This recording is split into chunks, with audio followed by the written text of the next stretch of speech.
Welcome to the JJ's Declutter podcast, where we tackle the mess and stress to make space for what truly matters. I'm Janis, here with Julie, and together we're sharing our best tips, tricks, and a little humor to help you declutter your home, mind, and life. Whether it's procrastination or piles of stuff, we're here to help you make real progress. Let's dive in. Hello, friends. Welcome back to the JJ's Declutter podcast. I'm Julie. And I'm Janis. And we are in part 4 of our 5-part series, Closet Chaos to Closet Confidence. And if you've been with us since episode 12, can we just say you have done some serious work these past few weeks? Seriously, you've done the mindset work, you've done the purge, you've built a wardrobe that actually reflects your real life. And now we're tackling the thing that undoes all of that hard work if you don't address it. The systems, the habits, the daily and weekly routines that either keep your closet beautiful and functional or slowly turn it back into the chaos you started with. This is what we see happen all the time. Someone does a magnificent closet purge, they feel amazing. Their closet looks incredible. And then 6 months later, they're back where they started, wondering what went wrong. And what went wrong usually isn't one big thing. It's a series of small habits that quietly worked against them every single day. The care, the laundry that never quite gets put away, the seasonal swap that just never happened, the slow migration of items back into the closet that don't belong there. Today, we're naming all of it and giving you simple systems to stop it. Let's go. The chair. We have to start here because there is not a single person listening to this podcast who doesn't know exactly what we're talking about when we say the chair. The chair, the bench, corner of the floor, the door handle, whatever your personal version is, it's the spot where clothes go when they're not quite dirty enough for the laundry, but not quite clean enough to go back in the closet. The clothing purgatory, the place where things go to live indefinitely while you tell yourself you'll deal with them tomorrow. And tomorrow becomes next week, and next week becomes a pile so large and so structurally complex that you're afraid to touch it because the whole thing might avalanche. Thing about the chair, it exists because it's solving a real problem. You do need somewhere to put clothes that are in between. The answer isn't to pretend that in between clothes don't exist. The answer is to give them an intentional home instead of letting them colonize whatever surface is nearest. Here are a few solutions that actually work. First, a designated hook or two inside your closet or on the back of your bedroom door, specifically for in-between clothes. Not the chair, not the floor, not the door handle. A hook with an actual purpose. 2 or 3 items maximum. When the hooks are full, those items either get washed or go back in the closet. That's the rule. Option: a small open bin or basket in your closet for in-between items. Same principle. When it's full, you deal with it. A bin has a bottom, which means it has a limit, which means the pile can only get so big before it forces a decision. The chair has no bottom. The chair is infinite. And third, and this is a mindset shift more than a physical solution, question whether the in-between category is as large as you think it is. A lot of what ends up on the chair is actually laundry that we're avoiding putting in the hamper. Or it's items that don't have a clear home in the closet, which means they need one. Or you put clean laundry there rather than putting it away. The chair often reveals an organizational problem more than a laundry problem. So let's talk about laundry, because laundry and closet organization are completely linked. And you cannot have a functional closet without a functional laundry routine. They're part of the same system. Here's the single most important thing we can tell you about laundry as it relates to your closet. Laundry is only done when it is washed, dried, and put away, not washed and sitting in the machine, not dried and sitting in the basket. Washed, dried, and put away all the way through every time. Finish the task. We know. The basket is right there. It's so easy to just leave it. But a laundry basket full of clean clothes is essentially a second closet on your floor. And it's a chaotic one. You can't see what's in it. You can't find what you need. Things get wrinkled, and it slowly becomes this psychological weight that makes you feel behind even when you're not. So the goal is to never let laundry stop at the basket. Wash it, dry it, put it away in the same session if possible. And if you genuinely don't have time to do all three in one go, at minimum, get it out of the dryer and folded or hung before you go to bed. Wrinkled laundry that's been sitting in a dryer is a whole extra problem we don't need, meaning ironing. I mean, so now let's talk about frequency, because this is where a lot of people struggle. The question isn't how often you should do laundry, it's how often you need to do laundry based on your actual life. For some people, that's once a week. For families with kids, it might be every other day or every day. The wrong answer is whenever the hamper overflows, because by then you're already behind and already always overwhelmed. So pick a laundry day or two laundry days if your household needs it, and treat it like an appointment. Tuesday is laundry day, not sometime this week and not when I run out of things to wear. Tuesday, put it on your calendar if you need to. Laundry that happens on a schedule is laundry that doesn't pile up into a crisis. More laundry tip that genuinely changes things for a lot of people is sort as you go rather than all at once before you wash. Keep separate hampers or sections in your hamper for lights and darks. When one section is full, it's ready to wash. No pre-sorting required on laundry day, which removes one more small barrier between you and actually doing the thing. All right, let's talk seasonal clothing rotation because this is one of those tasks that most people know they should do, and very few people actually do it consistently. And the cost of not doing it is a closet that's always too full, always a little chaotic, and always contains things you can't actually wear right now. Basic idea is simple. Clothes you won't wear for the next 3 to 4 months go into storage. Bins, vacuum bags, spare closet, under the bed, and clothes that are appropriate for the coming season come into your main closet. So you do this twice a year, roughly, at the change from warm to cold and from cold to warm. And here's the golden opportunity that most people miss. Seasonal rotation is the perfect built-in decluttering moment. When you pull something out of storage to bring it back into your closet, you ask yourself, do I actually want to wear this season? Did I miss it? Am I excited to see it again? If the answer is no, it doesn't go back into the closet. It goes in the donation bag. I sit in 6 months. You're probably not going to miss it going forward either. Seasonal rotation done right is a gentle twice yearly declutter that keeps your closet from accumulating. Excuse me.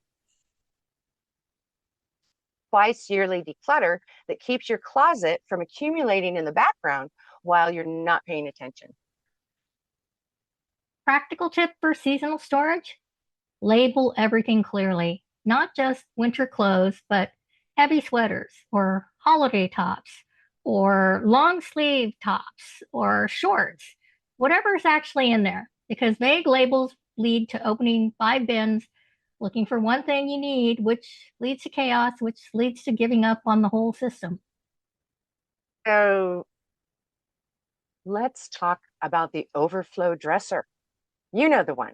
It started as a regular dresser for folded clothes. And somewhere along the way, it became a staging area, a landing zone, catch all for everything that didn't have a better home. The top is covered, the drawers are stuffed. Half of what's in there you forgot you even owned. The overflow dresser is usually a symptom of one or two things. Either there's genuinely too much clothing for the available storage space, which brings us back to the work we did in episodes 12 and 13, or the dresser hasn't been organized in a way that makes it easy to use. So things pile up on top because the drawers are too chaotic to bother with. The first problem. The solution is more decluttering. We know you thought you were done, but sometimes one round of decluttering simply reveals the next layer. And that is so completely normal. If your dresser is overflowing, even after a closet purge, the dresser might need its own dedicated session. If it's the second problem, organization, a few small changes make a big difference. Fold clothes vertically in drawers instead of stacking them horizontally. This is sometimes called the file fold method.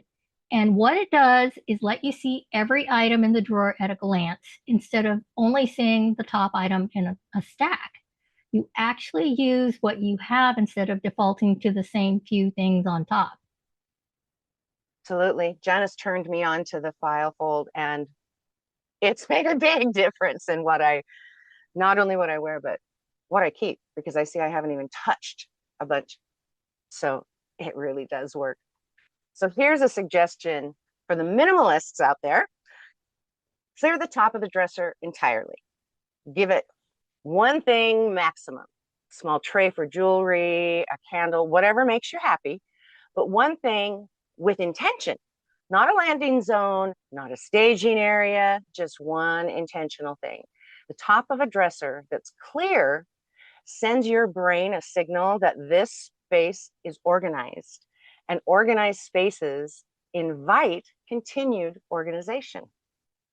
Okay, let's talk about preventing clutter from sneaking back in, because the best closet maintenance system is the one that keeps you from needing a major purge every 6 months.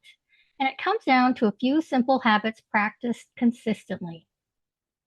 Habit number one in, one out, which I say needs to be one in, two out. I'm downsizing here. When something new comes into your wardrobe, something else leaves. Not maybe something will leave eventually, something leaves at the same time. This keeps your total volume stable or decreasing and forces a decision every day you bring something new in. Habit number two, a monthly quick scan. Set a timer for 12 minutes. Once a month, open your closet and just look. Not a full purge, just a scan. Did anything migrate in that doesn't belong? Is there anything you haven't touched since last month that's clearly not working for you? Are there items that need to be moved to seasonal storage? 12 minutes monthly prevents the slow creep of clutter that turns into a crisis. Absolutely. Habit number three, a donation bag that lives somewhere accessible, not a hypothetical future donation bag, an actual physical bag or bin in or near your closet right now. When something stops working for you, it goes straight in. When the bag is full, it leaves the house immediately. Not next time I'm near the donation center. It goes in the car and it goes to the donation center. Habit number four, respect the breathing room.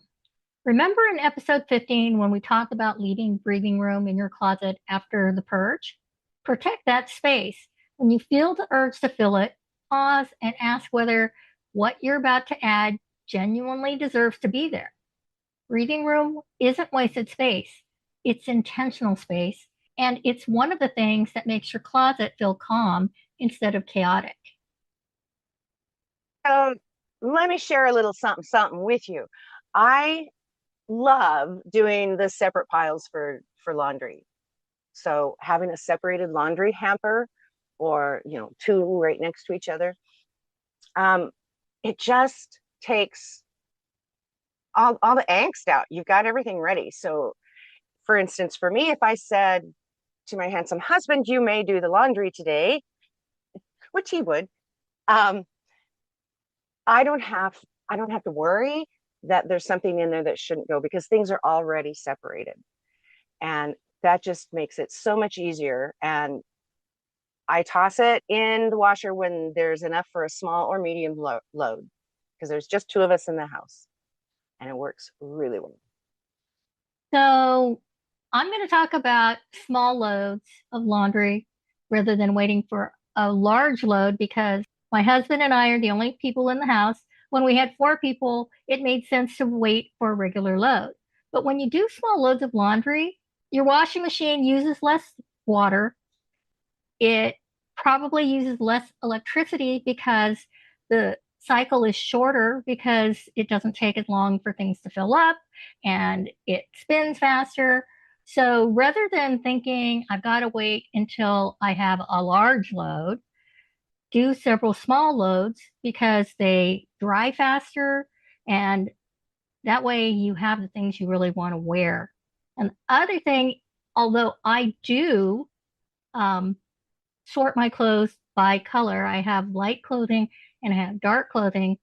If you have to put a light and a dark together, get those color catcher things from the store because they will collect the dye in the water and prevent your whites from looking dingy. Very cool. Okay. Your challenge this week is to tackle the chair of doom. DOOM. Didn't organize, only moved. Or the bench, or the floor pile, or whatever your personal version of clothing purgatory is. Set your timer for 12 minutes, hashtag decluttering dozen, and deal with every single item that's living in that in-between zone.